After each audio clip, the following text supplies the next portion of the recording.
When God marks you, not even the devil can touch you unless it's to protect his investment. Let that sink in. You've heard of bodyguards. But have you ever been so spiritually dangerous that even hell had to stand down?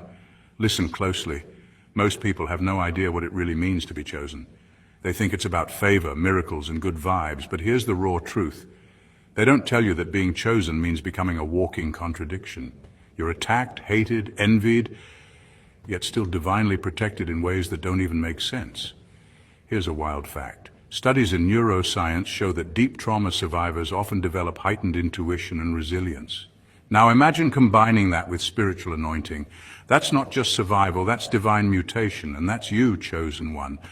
You weren't just covered by God, you were so set apart that your life carried a spiritual do not touch sign.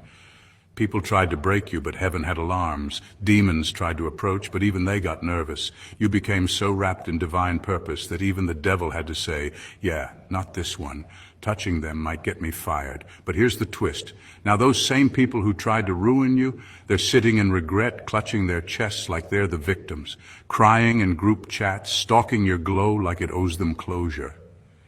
Wondering how someone they thought they buried ended up resurrecting with receipts, resilience, and radiance. So sit tight, because what you're about to hear isn't just a message, it's a revelation.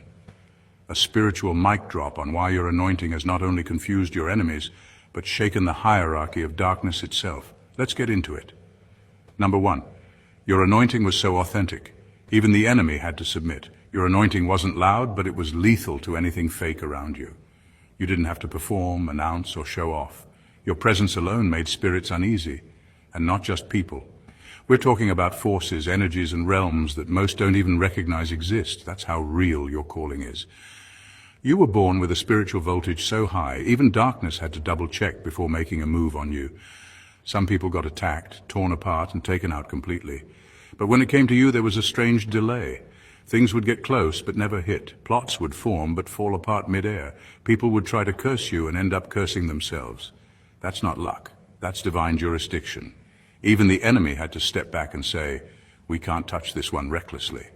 Because to mess with you was to violate heavenly protocol.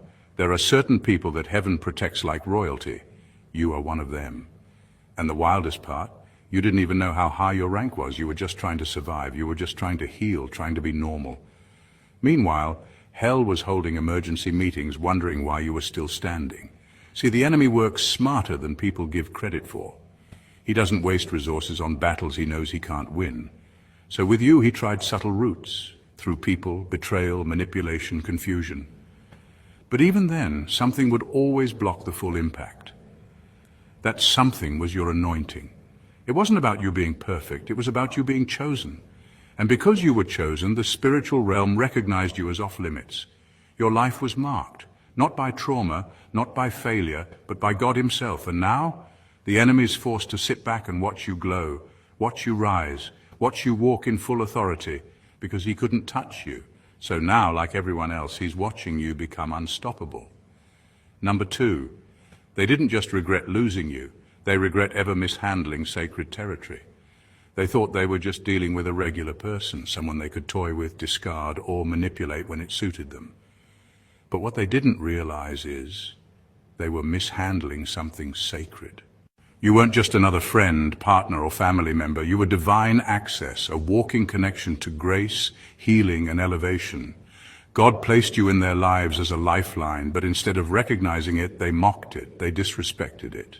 And now the regret is deeper than losing you. It's the slow, painful realization that they offended something far bigger than you.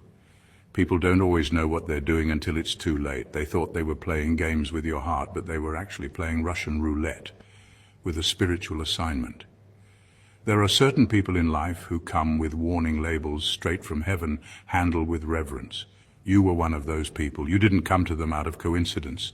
You were sent strategically, divinely, and purposefully. But because you didn't come in a fancy package, they couldn't recognize the power you carried. They disrespected the blessing because it didn't look like the one they expected. Now the regret is eating them alive, not just because you're gone, but because their life hasn't been the same since. The favor that followed them when they were connected to you, gone. The peace they had in your presence, disrupted. The spiritual covering they never realized you provided? Lifted.